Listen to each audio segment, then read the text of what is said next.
Today, we're going to dig into one of the most fascinating puzzles in the business world right now. Lockheed Martin's incredible $194 billion dilemma. $194 billion. I mean, just let that number sink in for a second. It's more than the entire economy of a lot of countries. It's a number so big, it almost doesn't feel real. And get this, that entire mountain of future work belongs to just one company, Lockheed Martin. As of early 2026, this is the biggest backlog ever seen in the defense industry.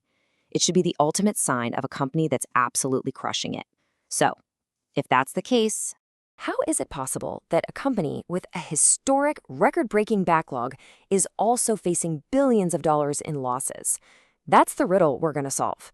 But first, to really get it, you have to understand the sheer scale of their success. To really wrap our heads around the problem, we first have to appreciate just how dominant Lockheed Martin truly is. You know, the picture from 2025 wasn't just good, it was practically untouchable. I mean, just look at these numbers. Every single metric here tells a story of a company at the absolute peak of its powers. They're number one in the world. They raked in a record $75 billion in sales. That backlog we just talked about, that's more than 2.5 years of work already lined up. They even managed to deliver a record 191 F-35s, which was huge because they finally got past some major delays. By any normal measure, this company is firing on all cylinders. But here's the thing, they're not just sitting back and counting the money. The leadership team has this really ambitious vision for where the company needs to go next.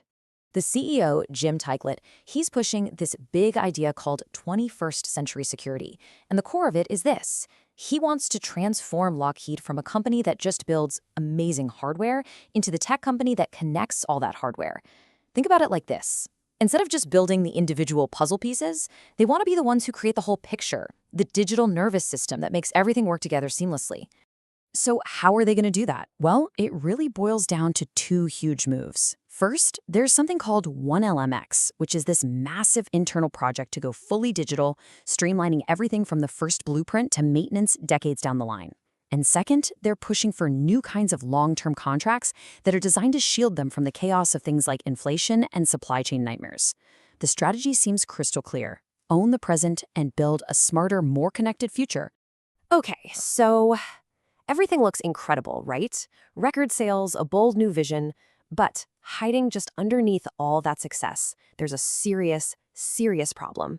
A contradiction that's been right there in the open all along. And this is what the good news looks like. It's a fantastic picture, isn't it? Mind-blowing sales on one side, and this absolute mountain of future work on the other. This is the kind of chart every CEO dreams of hanging on their wall. But it's only half the story. And here's the other half. Over the past couple of years, the company has had to swallow over $3.5 billion in losses and write-downs, and almost all of it is coming from a handful of highly classified next-generation programs. So where is all this red ink coming from? It's something called the fixed price trap. It's basically a type of contract where the government comes to you and says, look, we'll pay you X amount of dollars to invent the future for us.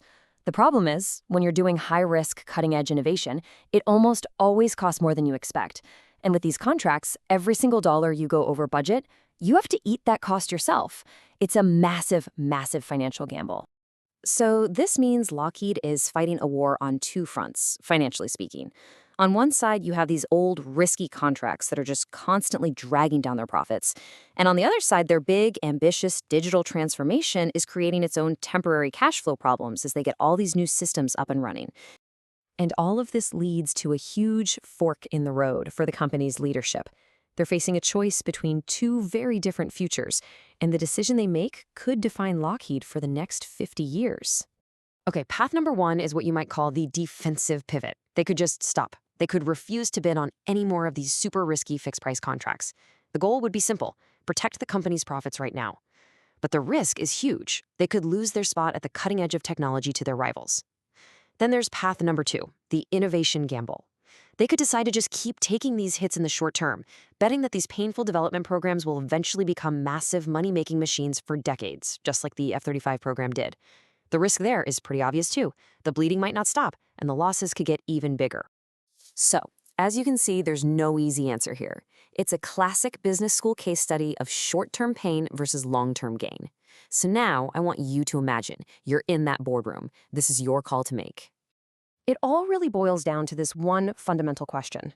How do you balance the innovator's premium, that is, the gigantic reward you get for creating the next world-changing piece of technology, against the fixed price penalty, which is the potentially crippling cost you have to pay to get there? How would you weigh those two things? Which brings us to our final thought. When you have more guaranteed work than ever before in your company's history, is that the moment to protect what you have, to play it safe and lock in your profits? Or is that the exact moment you should use that strength, take the risk, and double down on the kind of high-stakes gamble that could define the future? What would you do?